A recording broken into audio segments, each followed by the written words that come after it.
Hey guys, this is Joe. This is my final video for the top 10 of the best of the Friday the 13th films. I only got two movies left, so now I'm making sure this is long. So let's get started.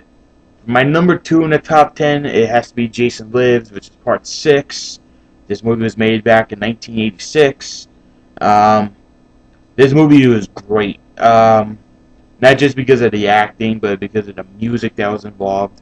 Uh, if you notice, two of the music songs they used was Teenage Frankenstein and The Man in the Mask it was made by Alice Cooper, and I freaking love Alice Cooper. He's a great singer back in the 80s, 70s, that whole decade. But about the film, um, basically the iconic thing about this movie was the fact with the battle scene, the last battle between Jason Voorhees and Tommy Jarvis at the lake. Um, this whole scene, Jason Voorhees was portrayed by C.J. Graham. Um, see, and Tommy Jarvis was on the canoe. He was trying to lure Jason into the lake, and Jason was between the counselor, the last of the children that was on Camp Crystal Lake, and he was killing everybody. Like the only kid survived, and one of the main characters survived, which was um, Megan, who was portrayed by Jennifer Cook. And I must say, she is freaking beautiful in this movie. Just saying, just saying. Um, but yeah, what was I gonna say? Their whole battle at the lake. It ended up being Jason Voorhees breaking the canoe, breaking the canoe in half, taking Tommy Jarvis down into the lake. But Tommy Jarvis did survive, though. He put the chain around Jason's neck, so Jason is trapped in the lake, and he survived barely. But I want to talk about the car chase that happened. Um, Basically, Megan she has a crush on Tommy Jarvis, and she was trying to help him out, and she was cruising around in her car. All of a sudden, cops started showing up, and the big car chase happened. Um, so yeah, the car chase was pretty cool for what it was. Uh, it was funny the way that she was trying to stick his head into her her lady parts, kind of a thing. So funny. Um, so the whole thing with the RV scene where Jason Voorhees kills two people in the RV. Um, it was the characters were Count and Nikki. Count, well, it wasn't Count. It was Court. There you go. It was Court.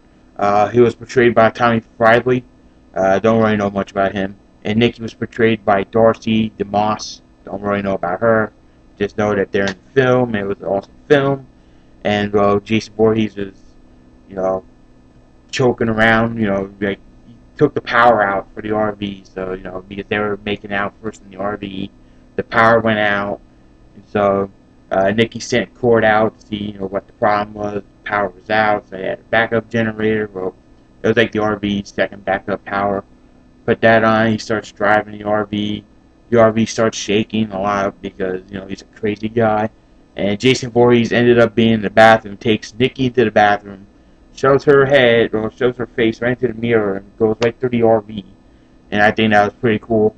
Wasn't really the best kill of the movie. The best kill happened where Jason Voorhees ended up going after Megan's father, which is the Sergeant Jarvis. He was portrayed by David Keegan. Um, Basically, he was attacking Jason Voorhees. He had a rock or something, punching him with the rock. They were both on the ground. All of a sudden, Jason Voorhees just bends his backward, like bends his whole body backwards. It was sick.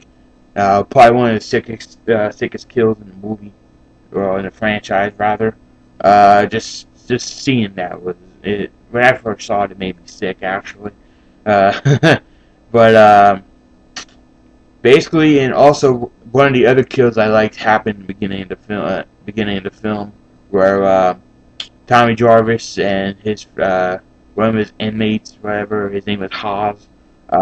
Basically, they went to the graveyard to see Jason Voorhees if he was actually dead. Um, So basically, they dug him up. They saw the body, saw the corpse, and Tommy Jarvis grabs freaking gasoline, went and started setting a fire. All of a sudden, freaking like lightning bolt hits the lightning rod that Tommy Jarvis shoves into Jason Voorhees' body, and all of a sudden Jason Voorhees is alive again, which basically the title scene is Jason Lives.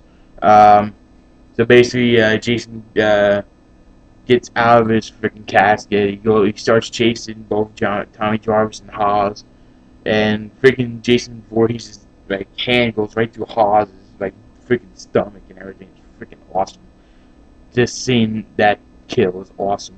Let's see, what can I talk about in this film too? One of my favorite lines in this movie was by Deputy Rick, who was hanging out with Sergeant Jarvis.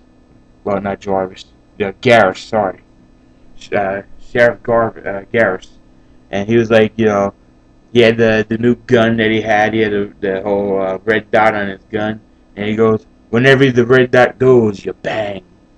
So that line kind of stuck to me. So I was like, wow, that was awesome. But yeah, this film was really good. Really, really good. Especially trying to take Jason back to its,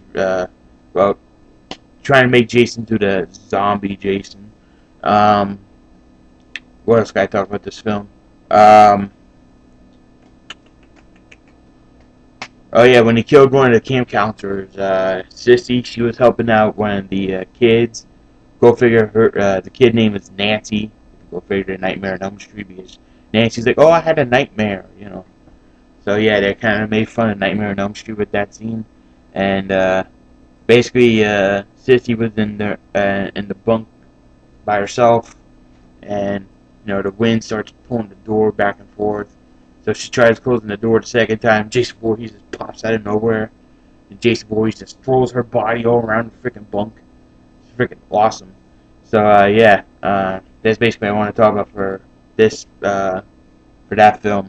And my number one pick, if you haven't noticed by now, is The New Blood Part 7. This movie was made in 1988. Stars Laura Park Lincoln, who is Tina. And her character is basically, she has telekinesis power.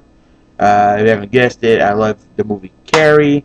So this whole movie was basically Jason versus Carrie, if you want to know that, So yeah, this is also Kane Hodder's first film as Jason Voorhees, if you haven't noticed it by now. And what a way to be a first time as Jason Voorhees to be in this film. Just the way this film was made was, oh my god. I must have watched this movie at least 100, maybe 200 times already. I should know this information by now, but I keep on forgetting it. Basically, my favorite kill in this movie was the death of Dr. Cruz, who was portrayed by Terry Kaiser. Terry Kaiser was in the Weekend at Bernie, because he portrayed Bernie in Weekend at Bernie's 1 and 2. He was basically the dead guy. But yeah, Dr. Cruz basically, at first he was basically a good doctor, but he ended up being a bad doctor because he was basically using Tina for her powers and her powers only, trying to make money off of her. And so, what a way to go out than getting killed by a weed whacker. Oh man, the weed whacker. Probably one of the useful tools they ever used in this movie. Another kill, but very iconic, was the sleeping bag kill. Even though they did botch it. I mean, if you noticed how he grabbed her into the bag and just like swung it at the tree, he hung it up, freaking upside down. Basically grabbed it by the leg, like her feet were basically Jason Voorhees grabbed her by the basically the top of the bag was basically her, her head, and the bottom of the bag was her feet. So basically her feet was hitting the tree instead of her head, and then when you let go of the bag, you saw her freaking face in blood instead of her feet. So yeah, if you watch that movie again, you'll know what I mean. But let's see. And one of the characters I liked in this movie was Melissa, who is portrayed by Susan Sullivan. She was basically the bitchy girl who was trying to get into Nick's pants. It was basically one of the other main characters of the film. He was portrayed by Kevin Spietas. Um, Basically, they kind of have a relationship with Nick and Tina, which really didn't happen as much as people wanted it to. Um, but yeah, basically, this movie started when Tina was 7. She accidentally killed her father because of her telekinesis power. 10 years later, she goes back to Camp Crystal Lake, to where her father died, and that's where the whole Dr. Cruz trying to help her out, which really didn't help her out. So that's how the movie was made. Um, there's a lot of good stuff in this movie. I just love this movie to death. Um, if there was a way for me I would watch this movie 24/7 if I had to, just because it was freaking awesome. Um, the whole thing with how to do her telekinesis powers on Jason Voorhees, which, by the way, she is the character that done the most damage to Jason Voorhees in any of the films ever. I mean, you can count all the 3 movies where Tommy Jarvis, basically, she outplayed him. Basically.